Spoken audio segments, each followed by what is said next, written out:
Muy buenas noches a toda nuestra audiencia que el día de hoy nos acompaña en otro programa del podcast La Colmena.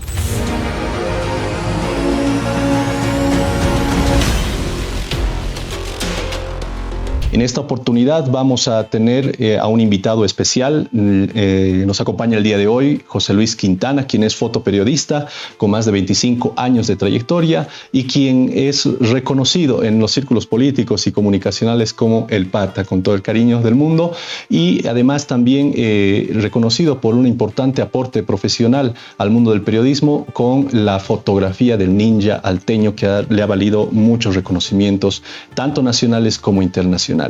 Bienvenido, querido José Luis, a esta edición de La Colmena. Gracias, hermano. Un gusto de compartir esa experiencia que haya logrado en 25 años como reportero gráfico, que por suerte he tenido espacios de varios medios escritos, de agencias de noticias, etcétera. Y bueno, deseoso de ver las preguntas. Bueno, entramos entonces en materia. Mira, querido José Luis, estamos ya próximos a recordar 22 años de la Guerra del Gas. Esto que nos recuerda los hechos acontecidos en aquel octubre de 2003 que ha tenido un impacto, por decirlo así, en la historia política nacional boliviana. ¿Qué nos puedes decir de aquellos días? ¿Qué es lo que recordamos en esto y cómo se han suscitado aquellos hechos desde tu experiencia y vivencia personal? Este fenómeno social prácticamente a inicios del presente siglo han generado las condiciones para transformar de manera política y social el país. Tratando de hacer un contexto breve, me da la impresión de que durante los últimos 5 años antes de la Guerra del Gas de octubre de 2003 se han generado condiciones sociales, políticas que han devenido en esto, ¿no?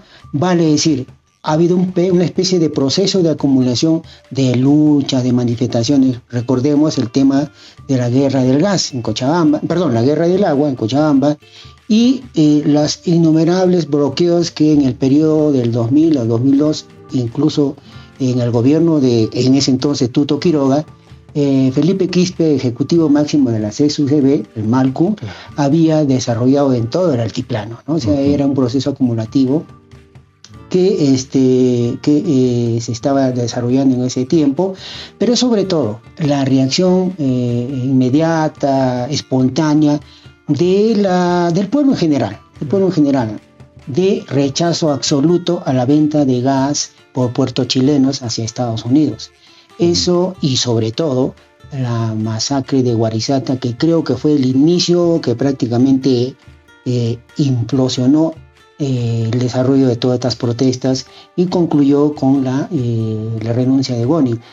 A mí me parece que todos esos fenómenos han generado precisamente lo que el pueblo en eso creó, ¿no? La famosa Agenda de Octubre, que posteriormente el presidente Evo Morales lo asumió en su programa y etcétera, ¿no? Ya con la nacionalización, la nueva Carta Magna y los beneficios que ha entregado. Pero entre 2003 y 2005 ya se ha generado todo ese proceso de acumulación que llegó al programa de Evo Morales. Perfecto. ¿Qué es lo que pasó en esos días, desde el 14 al 15, 16 de octubre? Tú que viste de cerca y pudiste captar desde el lente de tu cámara esa experiencia, esa lucha histórica que se estaba viviendo en esos días. Bueno, en realidad este fenómeno pasó un mes antes, ¿no? O sea, desde septiembre del 2003, donde la CSUCB, Felipe Quispe, había promovido una huelga, una protesta, porque habían detenido a un campesino de apellido Guampo, no me acuerdo el nombre, de manera injusta, ¿no? Entonces su protesta era por el reclamo, por la liberación de este hermano, pero además coincidió en que José Luis Paredes, alcalde del MIR en ese entonces, había decretado pues el famoso impuesto Maya y Paya, por el cual a las viviendas de las casas le incrementaban un monto elevado, ¿no? Claro. Entonces eso ha generado también que en el Alto haya manifestaciones de protesta, etcétera, etcétera, y que creo que, no me recuerdo muy bien, pero creo que devino en el Alto con la quema de la actual instalación de la alcaldía quemada, bueno, ahora se le dice alcaldía quemada, que está en La Ceja, ¿no? Claro. Y luego en Guarizata, entre los días del 16 al 20, ya cuando la CSUCB había decretado bloqueo general de caminos, paro general, etcétera. En el intento del gobierno de Gonzalo Sánchez de Lozada, Goni y de Sánchez Berzaín, el Zorro, de querer trasladar a unos turistas que habían sido retenidos en Sorata debido a una participación en una fiesta tradicional, ya creo que 10 días estaban ya sin comida, etcétera, han querido trasladarlo precisamente por Warisata, y se dio el acontecimiento de la muerte pues de 6 o 8 campesinos, entre ellos la niña Marlene Rojas, una niña que entonces tenía 8 años. Mire, ve, ahora debería haber tenido creo 28 o 30 años, ¿no? La jovencita. Pero particularmente en ese periodo quisiera detenerme en algo muy, muy interesante, que gracias al trabajo que ha hecho el colega Boris Miranda, un periodista también, La Última Tarde del Adiós, él devela que en ese momento, porque los medios, ¿qué decía? Ah, sí, pues han querido bloquear, que los campesinos han disparado con sus viejos Mauseres de la Revolución del 52, y por eso los policías, la policía respondió con bombas lacrimógenas y disparos. Precisamente el trabajo de Boris Miranda desmiente eso. ¿Qué quiere decir esto? Que básicamente hubieron 2 fenómenos. Primero, un día antes, al 20, el 19, Sánchez Berzaín, el Zorro, un personaje muy, muy nefasto, había ido precisamente a Sorata en helicóptero para garantizar el traslado de los turistas. Él se preocupó en embarcarlos en flota, etcétera, etcétera, ¿no? Y ahí llegaron, dice, 3 dirigentes campesinos de Sorata a pedirles que le construyan la carretera, que ya habían convenido con el gobierno, etcétera, etcétera, ¿no? Pero coincidió que había una movilización de unos campesinos, alrededor de 4.000, dice, que estaban también por cercanías. Entonces, Sánchez Berzaín se ofuscó y dijo, no quiero nada con ustedes, y empezó a correr. En el camino algún campesino lo pateó, alguno le metió un puñete en el ojo, etcétera, etcétera, ¿no? Abordó su helicóptero y se retiró. Entonces, como una reacción de odio, de bronca seguramente, que ha sufrido la humillación del pueblo de Sorata, al día siguiente es que determinó que se haga la intervención militar, porque estaba bloqueado todo Warisata, ha empezado a desbloquear, y aquí el periodista señala que no han sido disparos de cualquier policía nervioso, no, han sido disparos con objetivos definidos, porque había participado militares de fuerzas de élite como el F-10.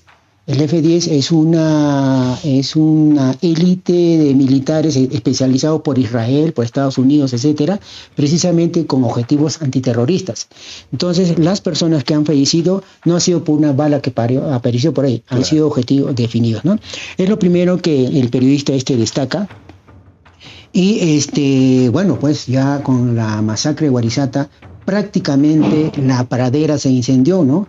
Porque el día siguiente Felipe Quispe, el Malcu, inicia una huelga de hambre en la radio San Gabriel, la famosa radio del Alto, donde fueron los ministros a querer ahí también negociar, pero prácticamente fueron rechazados, de tal forma que esto ha ido creciendo de tal magnitud, que recuerdo que entre septiembre del 26, sí, pues después de la masacre de Warisata, la Central Obrera Boliviana en Oruro, con Jaime Solares, deciden apoyar las protestas en contra de la venta de gas hacia Chile, pero sobre todo declarar la huelga indefinida.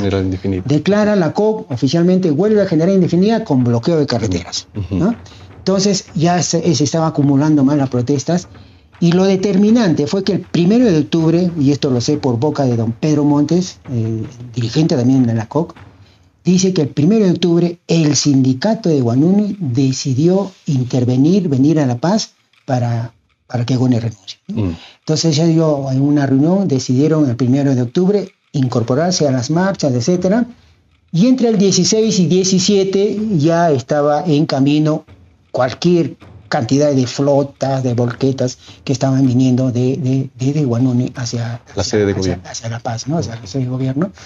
Entonces, bueno, se generaron las condiciones, pero mire, ve, la masacre de Warisata, han habido clasificadas, represiones, en los Yungas, en el Alto, etcétera, en San Francisco, etcétera, pero por decirte mínimas, ¿no? Pequeñas, por decirlo así.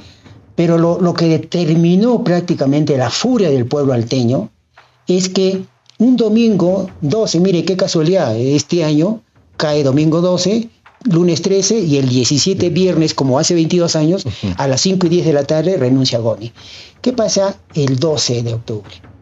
Goni y sobre todo Sánchez Berzaín, como había escasez ya un mes, ya que no había gas, no había gasolina, no había GLP, etcétera, en garrafa, instruye que salgan los militares escoltando cisternas de gasolina, de GLP, etcétera, para que abastezcan los surtidores de La Paz. El denominado convoy de la muerte, efectivamente. En el camino se dicen que han matado entre 23 y 30 alteños. Entonces, esa fue la reacción al día siguiente de la masiva, la verdad, innumerable manifestación que realizaron los hermanos del Alto, e incluso desbordaron a la Central Obrera Regional, a la FEJUVE. La FEJUVE decía, vamos a marchar hasta aquí. No, toda la masa seguía marchando. Vamos a marchar hasta Ciudad Satélite, ahí nos quedamos. No, la marcha decidió el objetivo era el gobierno. Bajar por la carretera, porque ya, y eso a mí me conmocionó mucho, en cada cuadra, digamos, por la portada, así que se iba bajando, vecinos con pancito, con agua. Realmente era muy duro, muy duro. Se abrazaban los hermanos, le decían, ese gringo debe renunciar, ese gringo va a renunciar. Realmente era muy emotivo esos momentos. Y los compañeros de La Paz los abrazaban, los recibían con pan, con agua, con plátano. El plátano ese entonces costaba 2 pesos, yo me acuerdo, no había huevos, no había comida en el mercado, ¿no? Tranquilo, tómate tu tiempo. Perdón. No te preocupes. Bueno, entonces, y así fue la manifestación del 13 de octubre, un lunes, que bajaron innumerables compañeros del Alto, que dieron vuelta, no ingresaron por la Plaza Murillo porque de hecho los iban a matar. Estaba la Plaza Murillo custodiada por tanquetas militares, policías con 3, 4 anillos, ¿no? Claro. Y ahí tuve la oportunidad de registrar esa foto que prácticamente ha sido icónica. Eso quería preguntarte, si fue ese día, ¿cuál fue el contexto? ¿Fueron esos días de máximo donde el conflicto estaba alcanzando su cúspide y bueno, que ha logrado esto transmitir lo que tú mismo describes ahora, ¿no? El sentimiento, la gente, ¿cuál era la predisposición de la lucha que tenían en ese entonces? Sí, precisamente el lunes 13 yo creo que fue yo no podía, venía, bajaba, no había cuándo acabe. Me subí en la parte alta y la marcha se veía bastante. El hermano, el que brinca la barricada, don Saturnino Murga Lanoca, cuando se cumplió 20 años de la guerra del gas, me he buscado y he conversado con él. Y él cuenta, pues él dice, había participado en varias marchas, varios bloqueos, etcétera, etcétera. Y él cuenta que precisamente ese lunes 13 sus dirigentes los querían llevar a Ciudad Satélite. Claro. Y ellos decidieron toda la avenida 6 de marzo y bajar por la carretera antigua, ¿no? Entonces él me cuenta ya después. Yo en ese entonces trabajaba para Reuters y para el semanario Pulso. Y mi labor pues cotidiana, yo ya tenía como 40, 30 días cubriendo este tipo de manifestaciones y no puedo mandar lo mismo, ¿no? Claro. O sea, tengo que mandar algo nuevo, claro, con el contexto de la noticia verídica, pero alguna cuestión nueva, ¿no? Claro, en imágenes. Materiales. No, sí, ¿no? Entonces yo estaba muy preocupado porque ya había mandado marchas gasificadas, de heridos, claro, etcétera, etcétera. Y yo me encontraba pues por ahí por la portada del cementerio hacia arriba. Y toda la masa que venía primero, ¿no? Lo que les he comentado me conmocionó mucho, que los vecinos reciban con pancito, claro, etcétera. Y en eso vi a un personaje que era relativamente más alto, incluso de la estatura del hermano Evo, o sea, con esa contextura, con pasamontaña y con su lanza y su overol oscuro, marchaba pues decidido. Decidido, a mí me impactó mucho, así decidido, y como estaba con el lente 70-200 que más o menos te abarca 200 metros, lo vi tan decidido y tú avanzando, cuando dije, adelante de él había una barricada de llantas quemadas, etcétera. Dije, este amigo lo va a brincar, dije, ¿no? Lo va a brincar. Entonces he cambiado de lente a lente corto y justo cuando ha brincado, en ese entonces Reute me dio una cámara digital, las primeras, que disparaban 3 tiros, ahora disparan 10 en un tiro. Así que le registré las 3 fotos, ¿no? Incluso un periodista después de años me dice, hermano, te has metido en mi cuadro. Un camarógrafo del Canal 21 de Gigavisión me ha dicho, oye, pata, quítate de ahí. Yo lo escuché, ¿no? Claro. Luego de hacer esa foto, bueno, yo por supuesto que mi labor fue seguirlo. Lo he seguido, le tengo varias imágenes de él. He llegado a San Francisco y vino el compañero que con su bicicleta recogía las tarjetas, se lo ha llevado. 3, 4 de la tarde ya pues estaban en San Francisco ahí esperando, no pasaba nada. Y en ese entonces un editor americano que se casó con una boliviana, Ricky Rogers, con quien hemos trabajado también muchos años, él ya estaba de jefe de Reuters para América Latina, ¿no? Había venido justo por ese fenómeno noticioso, se había alojado en el Hotel Presidente y me llama por el celular, oye pata, tienes una buena foto, me dice el gringo, ¿no? Claro. Pero ¿cuál? Digo, porque para mí todas son buenas. La de Ninja, me dice, la de Ninja, yo no tenía idea todavía, porque la tarjeta se la llevó. Y vente al hotel, me dice, te he ido al hotel, todo un piso bien alquilado. Cuando por primera vez he visto una pantalla de 30 pulgadas, en ese entonces no había, hermano, común, claro. Con una pantalla grande y me muestra la foto y dice, ¡wow! ¡Puta, qué fuerte! Como si hubiera sido armada la foto. Claro. Tenías adelante la barricada que hacía fuera Goni, al personaje brincando y atrás gente marchando, pasamontañas, fuego. O sea, pucha, sensacional, ¿no? Que fue portada además de todos los... Fue portada, y eso quería indicarle, fue portada del semanario Pulso, como le digo. Esto salió el miércoles 15 salió, ¿ves? Esta fue una edición de emergencia. Así porque Pulso sabía los viernes salía, ¿no? Pero por emergencia salió porque ya la efervescencia popular estaba ya en su apogeo, estaba incrementándose. Potosí, Oruro, Cochabamba ya estaba manifestando sus acciones de protesta. Santa Cruz, en los barrios populares de la misma forma, ¿no? Claro. Entonces, definitivamente aquí la participación de las clases medias, si la podemos llamar urbanas, fue la decisión que creo empujó a Goni a ir pensando en la renuncia. Claro. Porque me acuerdo que el martes 14, Goni había dicho, vamos a hacer referéndum por el gas, etc. No, la gente ya quería su renuncia, ¿no? Efectivamente, lo que nos cuentas, querido José Luis, es bastante profundo, ¿no? El poder captar por alguien que ha estado de cerca llevando el registro fotográfico de ese tiempo, de ese hito que ha marcado la historia política de nuestro país.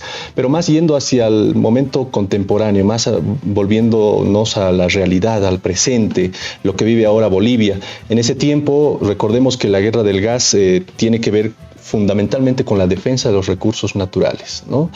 Por eso se le ha denominado el gas. Tenía que también ver con el proceso de acumulación que tú decías, de las luchas de resistencia del movimiento campesino, de los trabajadores, contra las medidas neoliberales que estaban implementadas por todos los gobiernos durante la década de los 90 y que tuvo su culminación en el último gobierno de Gonzalo Sánchez de Lozada antes del 2003.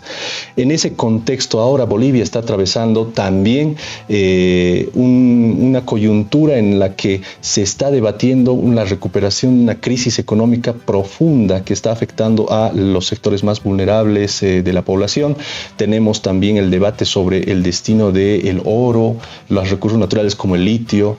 Está en debate también gran parte, si no por lo menos de manera parcial, los mismos temas de discusión que se dieron en la guerra del gas. Y bueno, también se tiene como último elemento el anunciado retorno del neoliberalismo con estas dos opciones que tenemos en la segunda vuelta para el gobierno nacional. Tanto Tuto como Rodrigo Paz, ambos se enmarcan en lo que vivía en Bolivia en el 2003, antes de la guerra del gas.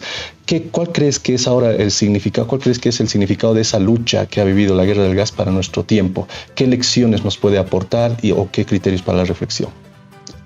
Bueno, hay criterios de analistas y coincido en que en ese periodo y la verdad se estaba generando unas condiciones ya de rechazo, digamos, a ese modelo económico neoliberal que estaba en ese periodo después del 82, al proyecto político en el Parlamento de la megacoalición. Yo creo que esos factores ya estaban desgastándose. Creo que el pueblo en general estaba en contra de ese tipo de modelo. Y bueno, las cuestiones coyunturales, como, bueno, si vale ese término, como la masacre de Guarizata, que se llama la masacre de Sencata, etcétera, han generado una reacción popular que yo podría decir espontánea, pero también con grados de organización interna. Hay un trabajo de un compañero del Alto, que ahorita no me acuerdo su apellido, pero él señala, por ejemplo, que en esos periodos, tanto en el 2003 como el 2019, en el golpe de Yanine Áñez, él dice que los barrios se organizaban de tal forma que, por ejemplo, y eso sí me consta en la guerra del gas, en octubre, golpeando los postes de luz, ahí avisaban si había un peligro, etcétera, porque ya era información que los tanques iban a ingresar de la base de Chuga, ¿no? Entonces había esa forma de alimentar eso. Luego de la masacre de Sencata, que prácticamente esta espontaneidad de las masas populares, indígenas, fundamentalmente del Alto, principalmente del Alto, prácticamente rebasaron a los dirigentes de la Central Obrera Regional, PJUV, etcétera, etcétera. Y el objetivo fue la salida de Goni, ¿no? Pero aquí yo veo un fenómeno, ya pensando en los tiempos actuales, que en ese contexto no había una dirección revolucionaria que encauce toda esa protesta, etcétera, y los encauce, todo ese descontento, que lo lleve a algo concreto y político, ¿no es cierto? La toma del poder, por decirlo así. Claro. No había, eso fue una espontaneidad por el descontento y la masacre, etcétera, ¿no? Pero que demuestra, uno, la unidad. Fue una unidad así espontánea, monolítica, ahí no había ni colores, hermano, había gente de pollera, gente del campo, gente de clase media, etcétera, etcétera, que todos estaban enrutados hacia la salida y la renuncia de Goni. Pero ha habido una limitación, porque después de eso, ¿en qué quedó esto? Subimos a mesa e incluso nos ha costado hacer una lucha para que se apruebe la ley de hidrocarburos, por ejemplo, ¿no? Entonces ha sido ese fenómeno. Ahora, trayéndolo a la actualidad, bueno, pues estamos en un contexto de división del movimiento popular, sindical, obrero, dos CSV, dos Bartolinas, etcétera. La labor que ha cumplido seguramente por encargo Luis Arce Catacora, por encargo de la embajada, porque todo lo que pasa acá es tema de la embajada, bien preparadito, ¿no? A ver, hoy creo que vamos a ingresar a 2 semanas, creo, ya del balotaje. Estas dos opciones de derecha definitivamente tienen dos objetivos. Primero, aplicar un choque económico que muchos dicen va a ser mucho más duro que el 21060, ¿no? 10 veces más dura, porque en ese entonces había gasolina, ¿no? Había dólares, pero ahora no hay nada de eso, ¿no? Ese es un objetivo. El otro es seguramente poner en una bandeja de plata la cabeza del hermano Evo.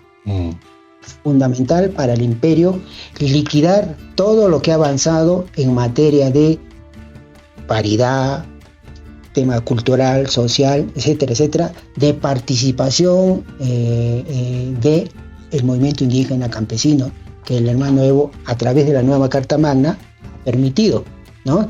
Entonces, el objetivo seguramente va a ser eso, liquidar al movimiento indígena campesino, que yo lo veo radicado en el Chapare.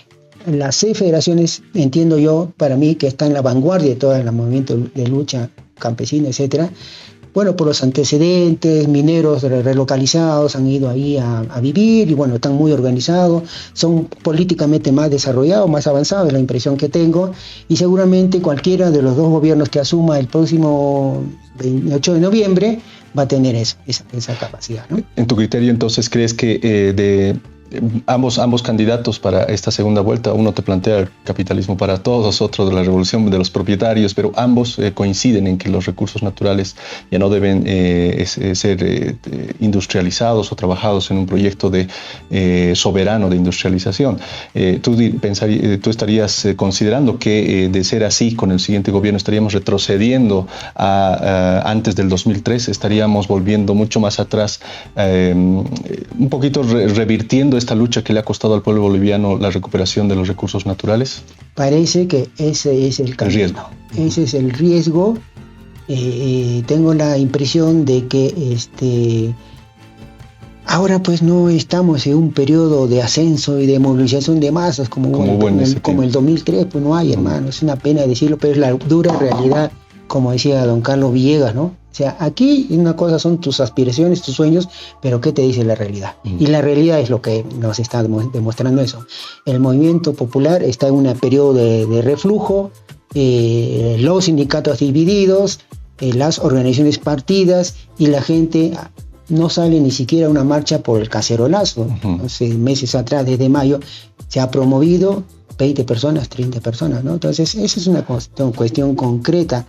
Pero yo quiero poner más énfasis en el tema de que ambos gobiernos, cualquiera de los PDC, o Tuto, etcétera, el objetivo es, uno, cambiar la constitución política del Estado para darle los recursos naturales a estas empresas transnacionales que están ahí como el gato que quiere cazar al ratón. Ahí están a la expectativa de cazar todos nuestros recursos naturales, principalmente el litio. Lo han anunciado, ¿no? Lo han dicho claramente. Aquí se va a salvar esto con capital extranjero, necesitamos 12.000 millones de dólares para recuperar la economía, etcétera. ¿Eso qué significa? Seguir la vieja receta del Fondo Monetario Internacional y el Banco Mundial. Uno, reducción del aparato estatal, lo ha dicho Tuto. Hay que reducir un 30%. Eso significa despidos de funcionarios. Dos, incremento eliminar la subvención, incremento de la canasta familiar. Yo creo que si bien es cierto, sectores de la oligarquía, principalmente de la cruceña, que es la que tiene la mayoría de los medios de producción en sus manos, deben aspirar a implementar ese viejo modelo neoliberal. Pero, a ver, no nos olvidemos pues que el pueblo, digamos, ha sentido los sabores del poder en 14 años. Yo no sé si el pueblo se va a quedar cruzadito de brazos. Yo tengo la impresión de que el mayor nivel de organización en las bases va a permitir revertir ese fenómeno. La prueba de fuego va a ser en los próximos 6 meses. A ver, X gobierno que llegue va a estar seguramente 100 días saboreando la boda ahí, ¿no? El cariñito por aquí, por allá. ¿Qué pasa esos 3 meses? Cuando implementen sus medidas, a ver, vamos a ver cómo el pueblo reacciona, ¿no? Perfecto, muchas gracias, querido José Luis. Creo que hemos podido, el tiempo nos ha quedado corto, pero hay tareas pendientes. La reconstitución, como tú dices, del movimiento popular es una tarea que veremos cómo va, qué perspectivas tiene en adelante y cómo se desenvuelve la política económica, sobre todo del próximo gobierno. A 22 años de la Guerra de Octubre hemos tenido esta experiencia, este compartir con José Luis Quintana, quien ha sido el autor, el fotoperiodista de la famosa foto de El Ninja Alteño. Con esto hemos acabado el podcast del día de hoy en La Colmena. Hasta una próxima oportunidad a todos con quienes siempre compartimos estos espacios.